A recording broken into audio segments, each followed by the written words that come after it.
All right, and now joining us, he is the man who has continued to drive this show while I have struggled with my health over the past week. And, it's been great conversations. I don't even remember what I've been talking about, but I know he's excited because all the Kentucky guys showed out at the McDonald's All-American game last night. So we'll get into that maybe at the end of this. But first and foremost, we're going to do a Final Four preview with our guy, Kyle Mann. Kyle Mann, how fired up are you about everything that's going to happen this weekend? Or are you buying and drinking the Kool-Aid that this is a lame Final Four, nobody's going to watch, da-da-da-da? Are you buying that right now?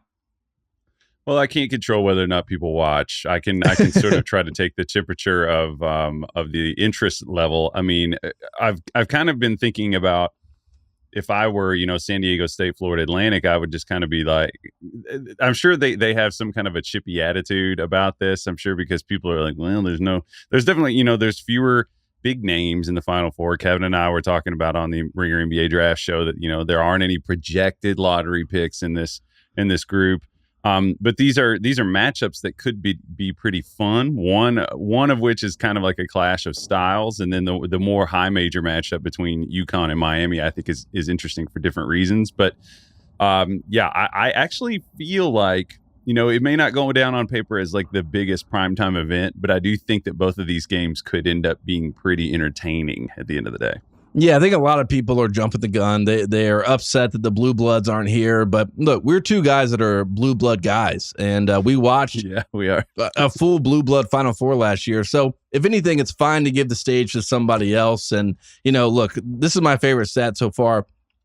For the first time since 1970, the Final Four will have 3 first-time participants. And then, of course, the fourth is UConn, who is looking for their, I can't even believe this, their 5th championship since 1999. And, if they do that, if UConn was to go on and win their 5th championship, and then, if you look at all the little, you read the tea leaves, right, all the connective tissue between this tournament, it seems like everything points to UConn winning this tournament. If they do that, we're talking about UConn being in Indiana territory, maybe in blue blood territory. And we can get into all like the bigger picture narrative stuff with that. But I wanted to ask you, is this UConn's tournament to lose? Because I've seen a lot of people saying because this tournament has been so crazy, right, that you can talk yourself into anybody could win it. But I think if you really strip it down, you go bare bones. They've won every game by an average of 22.5 points right now. They've dominated so far, and all the stars are aligned for UConn to win the national championship. Am I crazy to say that? I think they're the undisputed favorite right now. Yeah, on paper, I have been kind of wobbling back and forth about this, Tate, to be honest with you, because last night we made our predictions. I hadn't really thought about it other than in the moment, like what my prediction was going to be. Which, maybe poor prep on my part, but the more I've thought about it and the more I've kind of dug in and looked at this matchup, I'm not so sure that, I was for sure, like I picked UConn and then I was like, they'll just run, they'll run it out. They'll blow out whoever they play in the championship game. This Miami matchup, man, I'm not so sure that like they're going to just bowl them over, because Miami does some things well that UConn is vulnerable to. I think some of the matchups could be interesting on an individual basis. And we've seen Miami play against some of these teams that defend really well and impose their will on the glass. We've seen their team speed kind of like daunt people. But you're right. UConn's been like basically like secretariat in the race to 69, to steal one from you. And it's like they haven't yet to give up more than 65 points in a single game during this tournament. I think you can get overwhelmed by how well they've played together. Gonzaga hasn't really played great defense all season. UConn obviously just kind of took them to town. And then once Timmy was vulnerable and once Timmy picked up that foul, that dumb like discard foul. Yeah. That was, unfortunately that was game. And yeah, I'm kind of talking myself into Miami. I don't know. Do you, so you feel like you're pretty firm on UConn? I wouldn't be surprised if Miami does this, man, because they keep getting in these situations where there's like, well, I don't know. And then they keep doing it. There's kind of we talk about the magic of UConn. It feels like there's something magic going on with Miami too, man. Yeah, I'm on antibiotics right now, so I'm a little bit loopy. So I'm sitting around the house, I'm watching Sports Center, I'm arguing with myself in my own head, and I'm doing the Lee Corso not so fast. And the reason why I do it not so fast on my own thought about UConn being the prohibitive favorite is because UConn, when they play close games, Kyle, man, they don't fare well, and they seem to get really tight when they get in close games. And right now, they have been dominating the tournament, as I said.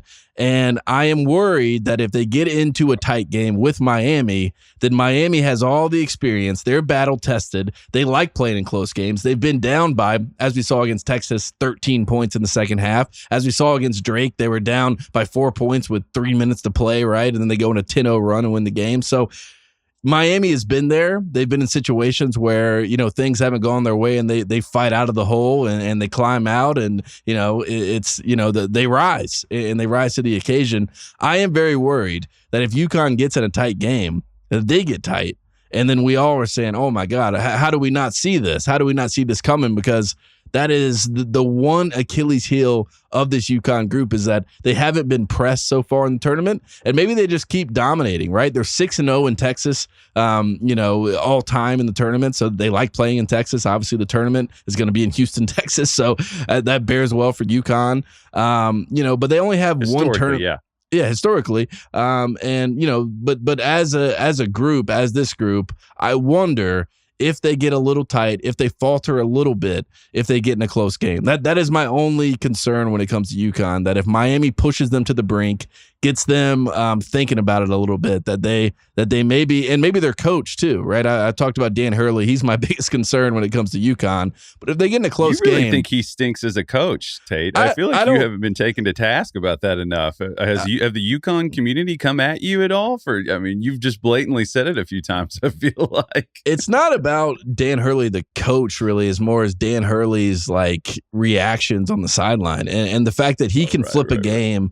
You know what I mean? I've seen this guy call 15 officials a clown, and I've seen those officials then take it out on him because of that, and rightfully so, right? And he said he took the clown line out of his vocabulary, but at the end of the day, I feel like if things get tense and tight, maybe he breaks a little bit too. And shout out to our guys at CBB Analytics, because they did, out of all the 4-man lineup combos, UConn and Miami take the top 6 spots in plus minus, right? So I thought this was pretty fascinating, and it shows how good of a game this could be. And I think this is going to be one of those games where it's coaching, right? It's trying to find mismatches, it's trying to find matchups.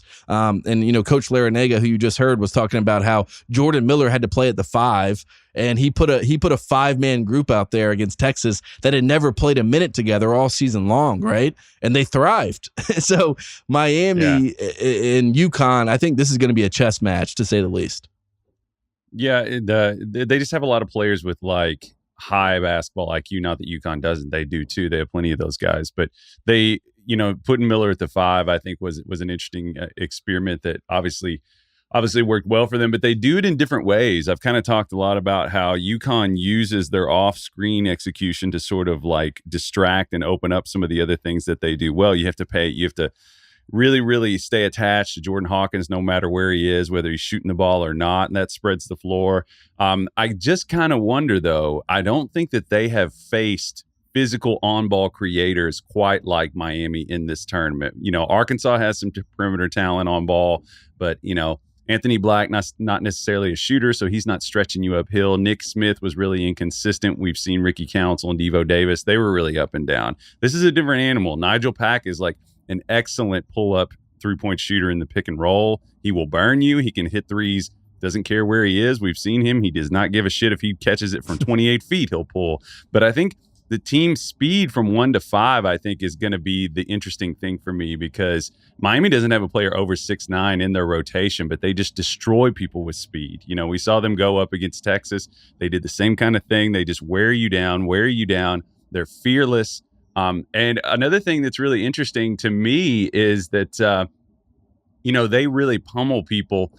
When their speed to the glass, I think, is going to be the interesting dynamic to watch between them and UConn. UConn obviously has some size, but their speed to the glass, is going to be important because they are very efficient when they follow up their misses. I think they're the most efficient team remaining in the tournament, and UConn is vulnerable to that. So I think that's going to be a key thing to watch.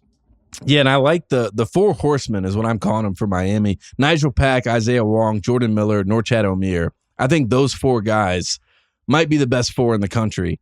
And I love when you look at those four and then you look at their matchups, right? Nigel Pack, Tristan Newton, that's going to be a fun matchup. Jordan Hawkins, Isaiah Wong, that's going to be a fun matchup, right? And then this is the one that you and I were texting about this. Andre Jackson versus Jordan Miller. And then obviously we got Sanogo and Omier, and Omier is 6'7", Sanogo's 6'9", 6'10", so the size there will be a conversation point. But Jordan Miller and Andre Jackson, I think that might be the matchup to watch in this game, especially if you're an NBA fan. But if you're just a fan of basketball in general, those two guys I think could be the difference in this game.